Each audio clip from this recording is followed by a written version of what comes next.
The blonde mummies of the ancient Egyptian pharaohs. What secrets can they be hiding? It's not only in ancient Egypt that we find blonde mummies. Blonde mummies have also been found in China. But for the time being, we're going to look at these mummies. When we talk and refer to Egyptians, where does our mind go to? Is it in the dark types, dark skin, dark hair, black hair, possibly black or dark eyes? Rather, all this applies to the common people.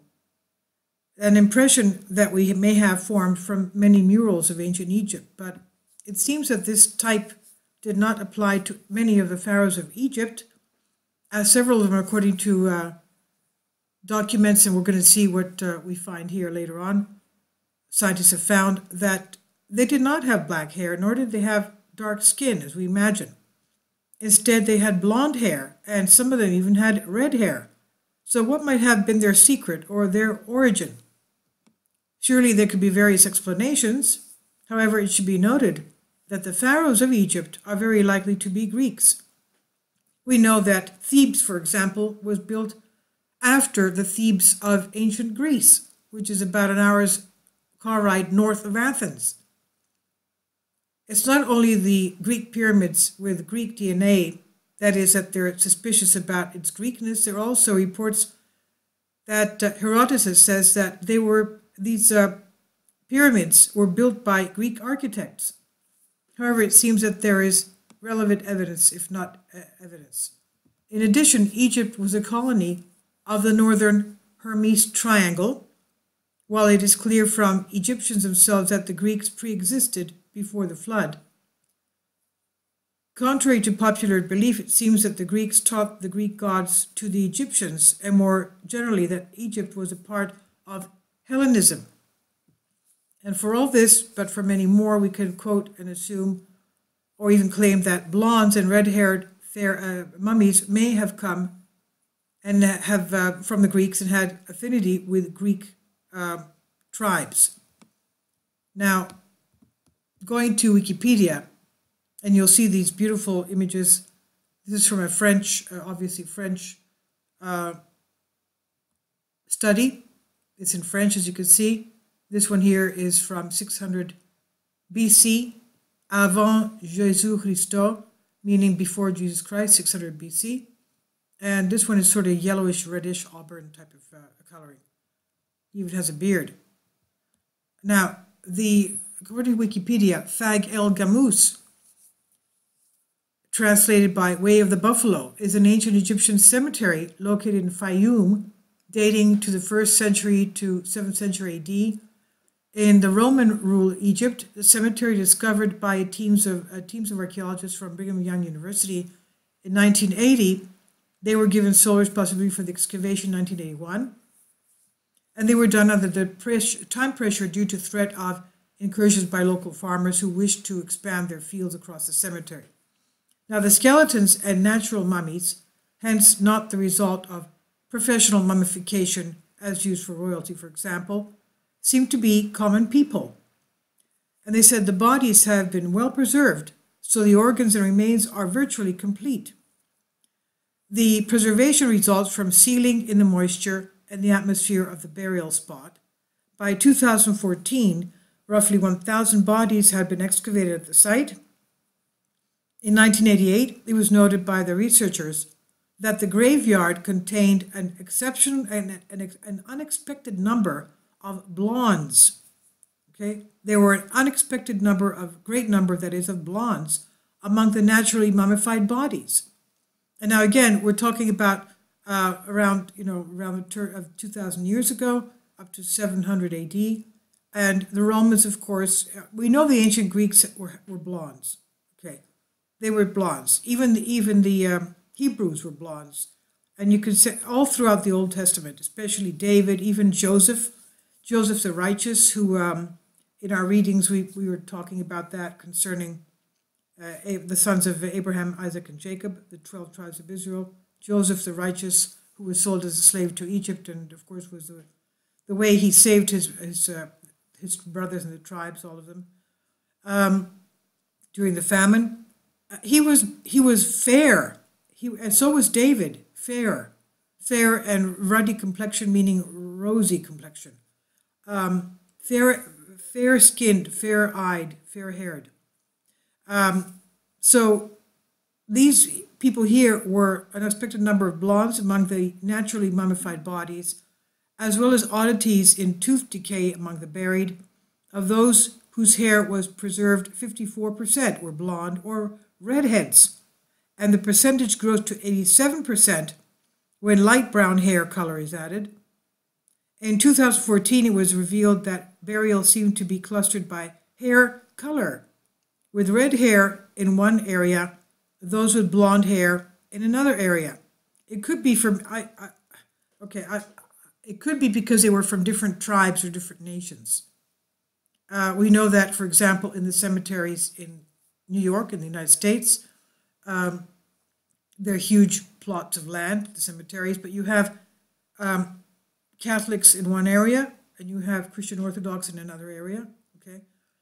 So you don't have them all together. So it could be that, Catholics, let's say most of them could be Irish, and Irish could be blonde hair, blue-eyed. Or if you're Welsh, you have red hair. Definitely most Welsh people have red hair. Whereas most Mediterranean people may have dark hair. Today, that's not so. In antiquity, they were more fair-haired. But anyway, the people around the seashore, the fishing towns were more dark because of the incursions from northern Africa towards that area. So there were also the fact that they were tall. Where did I see that? And this, they had uncovered a million mummies.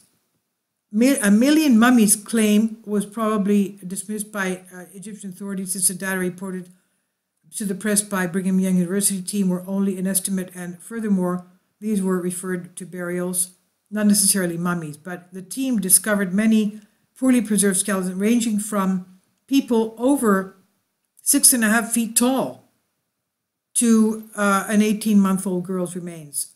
But the only real mummy ever found at el-Gamous was unearthed in 1988. That's el-Gamous. And then we go to the Tarim mummies. The Tarim mummies, those are the ones in China, associated with the presence of the Indo-European Tocharian languages. Now, in this age, the archaeological records say that most of these mummies were found in the eastern end of Tarim Basin, or along the south edge of Tarim Basin, and the earliest Tarim mummies dated 1,800 BC, that's about 4,000 years ago, are of Caucasian physical type, whose closest affiliation is to the Bronze Age.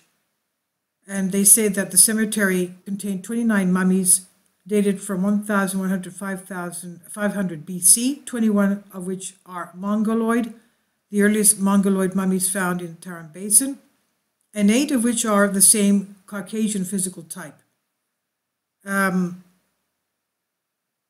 Now, also found was a man with traces of surgical operation in his abdomen. The incision is sewn up with sutures made of horsehair. Now, notable mummies are tall, red-haired Charchan men. That's about 1000 BC. And also a 1-year-old baby with brown hair protruding from under a red and blue felt cap with 2 stones positioned over its eyes. A red-haired beauty found in Quizilchoca and the witches of Subeshi, about 300 or 400 BC, who wore 2-foot-long black felt conical hats with a flat brim. And also we saw the man with the operation. So you can see even in China, these mummies were blonde-haired or red-haired.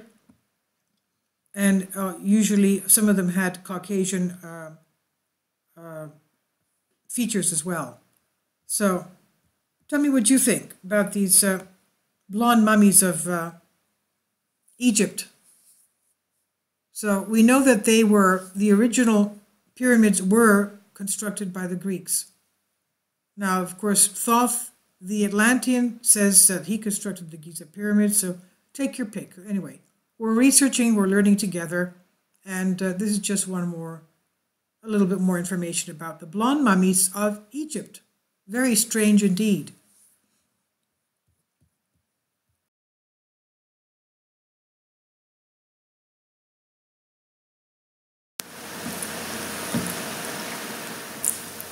If you'd like to join me on my Patreon account, you will hear content not covered by mainstream media.